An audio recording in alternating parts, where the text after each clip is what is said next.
മറ്റു രാജ്യങ്ങളിൽ നടക്കുന്ന പ്രശ്നങ്ങൾക്ക് പുറകെ നടക്കുന്ന ട്രംപിന് സ്വന്തം രാജ്യത്ത് വലിയ വിലയൊന്നുമില്ല എന്നാണ് കേൾക്കുന്നത്. ട്രംപിനെതിരെ ഇംപീച്ച്മെന്റ് പ്രമേയം രാജ്യത്ത് നിലനിൽക്കുന്നു എന്നാണ് ലഭ്യമാകുന്ന വിവരം. ന്യൂയോർക്ക് പ്രതിനിധി അലക്സാൻഡ്രിയ ഒക്കാസിയോ-കോർട്ടെസ് ആണ് US ഹൗസിൽ ട്രംപിനെതിരെ ഇംപീച്ച്മെന്റ് പ്രമേയം കൊണ്ടുവന്നത്. കോൺഗ്രസിന്റെ അനുമതി തേടാതെയും പാർലമെന്റിന്റെ അംഗീകാരമില്ലാതെയും ഇറാനിൽ സൈനിക ആക്രമണം നടത്തിയതിന്റെ പേരിലാണ് ട്രംപിനെ ഇംപീച്ച് ചെയ്യണമെന്ന് അലക്സാൻഡ്രിയ ഒക്കാസിയോ-കോർട്ടെസ് ആവശ്യപ്പെട്ടത്.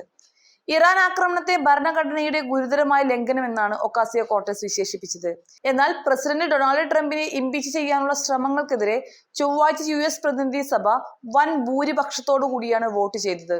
ശേഷം 344-79 എന്ന വോട്ട് നിലയിൽ ഇംപീച്ച്മെന്റ് പ്രമേയം തള്ളുകയും ഉണ്ടായി.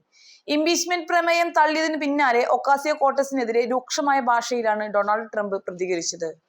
മണ്ടൻ AOC എന്നും കോൺഗ്രസിലെ ഏറ്റവും മണ്ടന്മാരിൽ ഒരാൾ എന്നും വിശേഷിപ്പിച്ചുകൊണ്ടാണ് കോർട്ടെസിനെതിരെ ട്രംപ് സമൂഹ മാധ്യമങ്ങളിലൂടെ പ്രതികരിച്ചത്. അവളും അവളുടെ ഡെമോക്രാറ്റിക് സുഹൃത്തുക്കളും കോൺഗ്രസ് ചരിത്രത്തിലെ ഏറ്റവും കുറഞ്ഞ പോൾ നമ്പറിലെത്തി. വേണമെങ്കിൽ ഇനിയും പോയി ഇംപീച്ച്മെന്റ് കൊണ്ടുവരൂ എന്നും ട്രംപ് ട്രൂത്ത് സോഷ്യലിൽ പങ്കുവച്ച പോസ്റ്റ് എഴുതുകയുണ്ടായി. അതേസമയം മറ്റു രാജ്യങ്ങളുടെ കാര്യത്തിൽ താൻ അഭിപ്രായം പറയുമെന്ന രീതി ട്രംപ് തുടരുന്നുമുണ്ട്. അതിൻ പ്രകാരം ഇറാനിൽ നിന്നും അസംസ്കൃത എണ്ണ വാങ്ങണമെന്ന് ചൈനയോട് ആവശ്യപ്പെടുന്ന ട്രംപിനെയാണ് നമ്മൾ ഇപ്പോൾ കാണുന്നത്.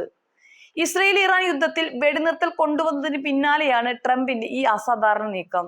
ചൈനയ്ക്ക് ഇറാനിൽ നിന്നും ഇനി ക്രൂഡ് ഓയിൽ വാങ്ങുന്നത് തുടരാമെന്നും അവർ US-ൽ നിന്നും വാങ്ങുമെന്ന് പ്രതീക്ഷിക്കുന്നുവെന്നുമാണ് ട്രംപ് തന്റെ ട്രൂത്ത് പോസ്റ്റിൽ പറയുന്നത്. മാത്രമല്ല അത് സാധ്യമാക്കിയത് തനിക്കൊരു ബഹുമതി കൂടിയാണെന്നും ട്രംപ് പറഞ്ഞു വെക്കുന്നുണ്ട്. ഇറാനെതിരെ പരമാവധി സമ്മർദ്ദം ചെലുത്തി സാമ്പത്തിക ഉപരോധത്തിലൂടെയും മറ്റും ആണവ പദ്ധതികളിൽ നിന്നും പിന്മാറാൻ പ്രേരിപ്പിക്കുക എന്നതായിരുന്നു ട്രംപ് നേരത്തെ സ്വീകരിച്ചിരുന്ന നിലപാട്. ഇതിൽ നിന്നാണ് ഒറ്റയടിക്ക് തിരിഞ്ഞു നടന്നിരിക്കുന്നത്. ട്രംപിന്റെ പുതിയ നീക്കത്തിൽ അന്താരാഷ്ട്ര രംഗത്ത് തന്നെ വലിയ അമ്പരപ്പാണ് ഉണ്ടാക്കിയിട്ടുള്ളത്. ഇറാനിൽ നിന്നും ഏറ്റവും കൂടുതൽ അസംസ്കൃത എണ്ണ വാങ്ങുന്ന രാജ്യമാണ് ചൈന. US ഉപരോധത്തെ തുടർന്ന് പ്രതിസന്ധിയിലായ ഇറാന് പിടിവള്ളിയായത് ചൈന ക്രൂഡ് ഓയിൽ വാങ്ങിയിരുന്നത് കൊണ്ടാണ്.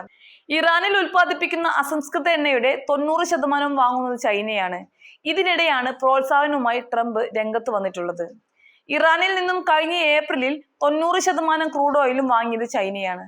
ഇതിന് പിന്നാലെ കഴിഞ്ഞ മാസം ചൈനയിലേക്കുള്ള ഇറാന്റെ എണ്ണ വ്യാപാരത്തിനെതിരെ US ഉപരോധം കൊണ്ടുവന്നിരുന്നു.